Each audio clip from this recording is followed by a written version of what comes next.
아합 왕 이야기가 계속되고 있습니다. 아합 왕은 두 번의 큰 사건을 통해서 여호와만이 하나님이심을 분명하게 경험했지만 그가 하나님께로 돌이키지 않고 여전히 악한 길로 가고 있습니다. 세 번째 중요한 사건이 등장을 하는데 바로 나봇의 포도원과 관련된 사건입니다. 1절 이렇게 시작하죠. 그 후에 이 일이 있으니라. 이스라엘 사람 나봇에게 이스라엘의 포도원이 있어. 이스라엘이라는 지역은 이사갈 지파에 속한 성읍입니다. 사마리아에서 북서쪽으로 약 37km 떨어진 평원에 있는데요. 여기에 사마리아의 왕 아합의 왕궁에서 가깝더니 이렇게 되어 있습니다. 그러니까 사마리아 왕 아합의 별궁이 이스라엘에 있었던 것 같습니다. 근데 그곳 가까이에 나봇이라는 사람의 포도원이 있었어요. 아합 왕이 그 포도원을 보니까 마음에 들었던 것 같습니다. 참 저 포도원 마음에 드는구나.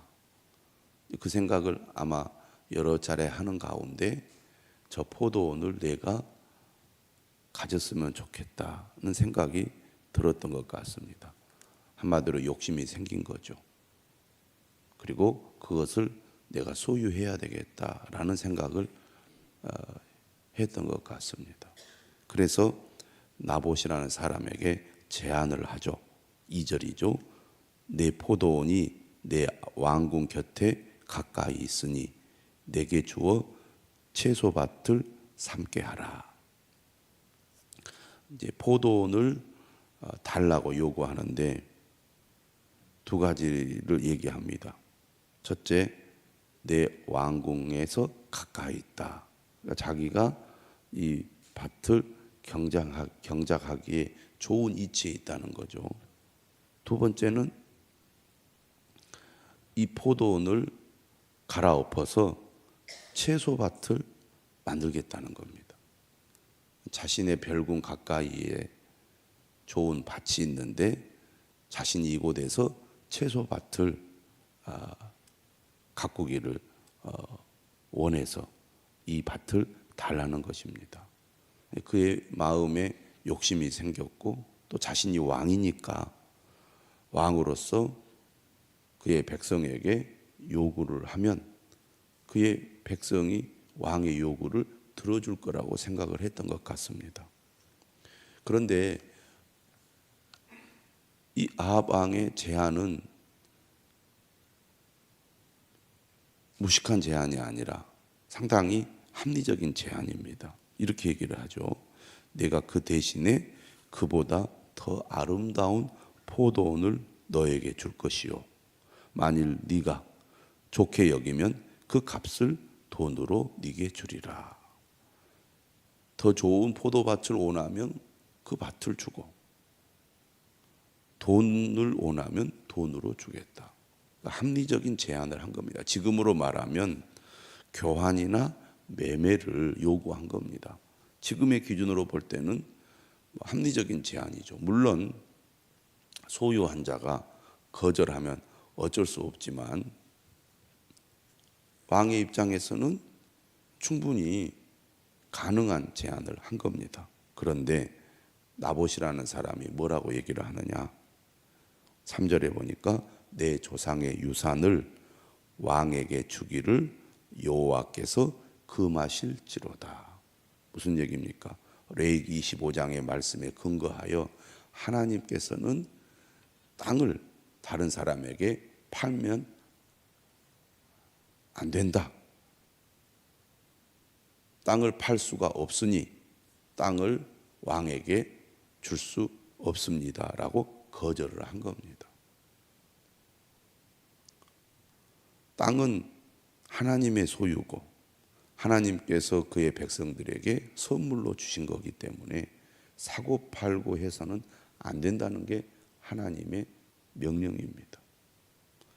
나봇은 이처럼 하나님의 말씀에 근거해서 조상이 물려준 땅을 왕에게 왕이라 할지라도 줄 수가 없습니다 라고 단호하게 거절을 했습니다. 문제는 아합왕이죠. 아합왕은 두 차례에 걸쳐서 하나님이 어떤 분이신지를 경험했잖아요.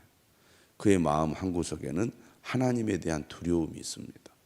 그러니까 나봇이 하나님의 말씀을 근거로 거절을 했을 때 어떻게 할 수가 없었던 거죠. 갖고는 싶은데 가질 수 없는 상황에 그의 마음은 어떻게 되었겠습니까?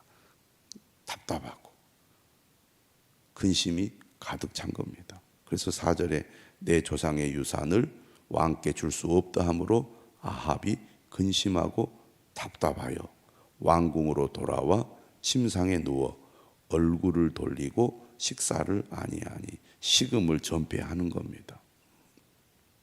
아합 왕은 어떤 사람이냐? 소심한 사람이에요. 어떤 일 때문에 수가 틀리면 이성적으로 원인과 대책을 세우기보다는 감정적으로 반응합니다. 마치 토라진 아이처럼 끙끙 앓면서 어찌할 바를 알 수 없는 이런 행동을 취하고 있습니다. 이걸 누가 봐요? 이세벨이 보죠. 이세벨은 어떤 사람입니까? 매우 대범한 여자입니다. 적극적이고 지략도 있고 결단력도 있으며 추진력까지 갖춘 여인입니다. 그런데 이러한 그녀의 대범함과 지략이 무엇에 사용되냐면 악행을 저지르는데 사용이 되고 있다는 거죠. 둘이 잘 만났어요. 한쪽은 소심한데 한쪽은 대범하니까 누구에게 주로 끌려다닙니까? 아합이 이세벨에게 끌려다니는 거예요. 이세벨이 묻죠. 왕의 마음에 무엇을 근심하여 식사를 아니하니나이까. 그러자 왕이 그에게 다 말합니다. 내가 이스라엘 사람 나봇 때문에 이렇게 내가 마음이 답답하고 근심이 가득 차 있다고. 자, 이전에 갈멜산 사건에서도 아합 왕이 이세벨 왕비에게 다 알렸습니다. 그는 꼼짝하지 못하고 엘리야 선지자에게 굴복했잖아요. 그리고 엘리야 선지자로 인하여 큰 비가 내리는 것을 목격을 한 사람입니다. 그런데 그 사실을 이세벨에게 알리자 이세벨은 어떻게 반응합니까? 내가 엘리야를 다음 날 반드시 죽이겠다. 자기가 왕도 아니고 왕의 부인인데 하나님의 선지자를 죽이겠다는 겁니다. 아합 왕은 엘리야가 한 일 때문에 하나님을 두려워하는 마음을 가졌지만 이세벨은 전혀 꿈쩍도 하지 않았습니다. 오히려 바알의 선지자를 죽인 엘리야를 죽이겠다고 그렇게 했습니다. 그런데 이번에도 이세벨은 똑같은 반응을 보입니다. 아합 왕은 소심하여 근심하고 마음이 답답해 끙끙 앓고 있는데 뭐라고 얘기합니까? 7절에 당신이 왕 아닙니까? 지금 이 나라를 다스리는 사람 아닙니까? 뭘 걱정하십니까? 일어나 식사하시고 마음을 편하게 가지시고 즐겁게 하소서. 내가 이스라엘 사람 나봇의 포도원을 왕께 드리리이다. 남편의 권력을 이용하여 자신이 권력의 최고의 자리에서 나라를 휘두르는 일을 하고 있습니다. 이 이세벨은 어떤 여인입니까? 원하는 것을 갖기 위해서라면 수단과 방법을 가리지 않는 여인입니다. 악한 여자면서 무서운 여자죠. 내가 원하는 것을 차지할 수만 있다면 사람의 생명 하나쯤이야 아무것도 아니라고 생각하는 여인입니다. 아합은 하나님을 경험했기 때문에 두려운 마음이 있어서 어떻게 해야 될지 안절부절 그런 심정이었지만 이세벨은 하나님은 안중에도 없습니다. 하나님께서 어떤 일을 하셨다는 얘기를 듣고도 그는 전혀 하나님에 대한 마음을 갖지 않습니다. 영적으로 완전히 막혀 있기 때문에 하나님이 하신 일을 듣고도 두려워하지 않는 거예요. 이 여인이 어떤 계략을 꾸밉니까? 8절에 보니까 아합의 이름으로 편지들을 씁니다. 자기가 통치를 하는 거예요. 그리고 왕의 도장을 찍고 봉하여 이스라엘에 사는 장로들과 귀족들에게 보냅니다. 그 내용이 뭐냐? 9절에 보니까 금식을 선포하고 나봇을 백성 가운데 높이 앉힌 후에 불량자 두 사람을 이 나봇 앞에 마주 앉히고 그에 대하여 증거하라는 겁니다. 한마디로 말하면 거짓 증거를 하라는 거죠. 그 거짓 증거의 내용이 뭐냐면 이 나봇이라는 사람이 하나님과 왕을 저주했다는 겁니다. 하나님과 왕을 저주했기 때문에 이 사람은 돌로 쳐 죽일 잘못을 한 것이다.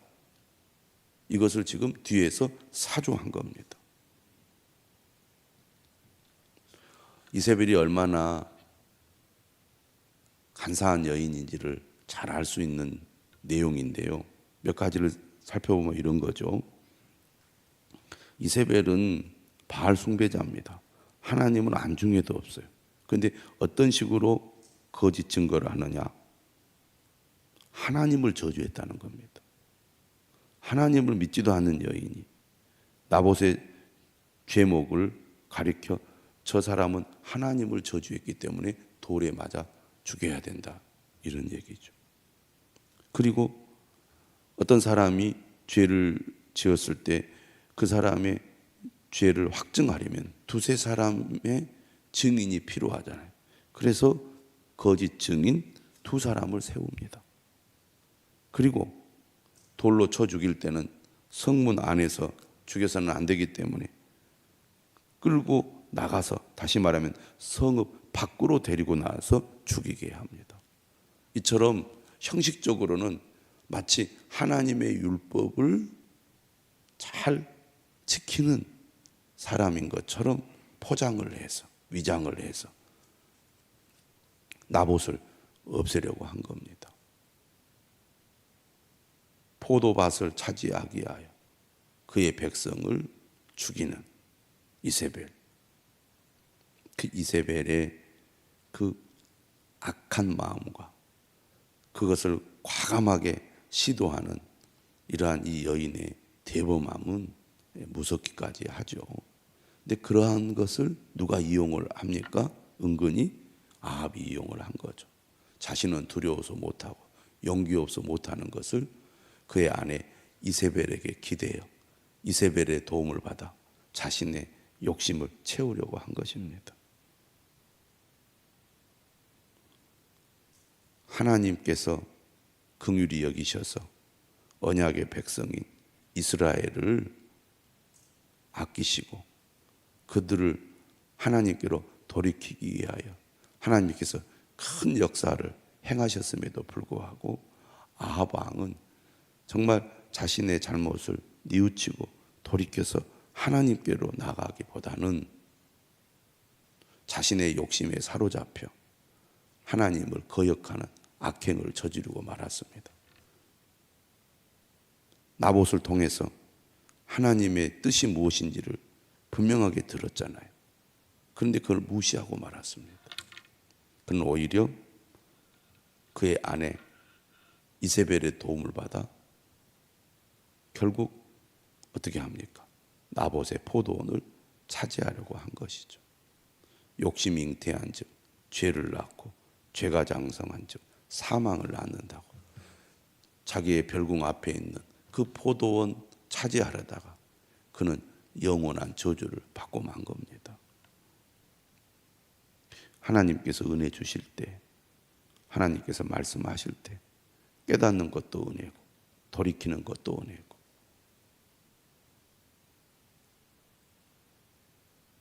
잘못된 길에서 돌이키는 우리 모두가 되어야 할 것입니다.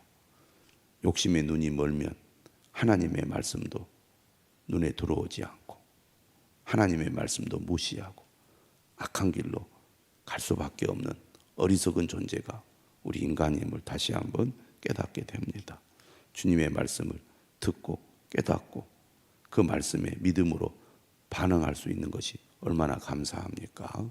우리를 부르시고 여전히 우리를 사랑하셔서 우리에게 말씀을 주시는 하나님을 찬양하는 이 아침이 되시기를 주님의 이름으로 축원합니다. 기도하겠습니다.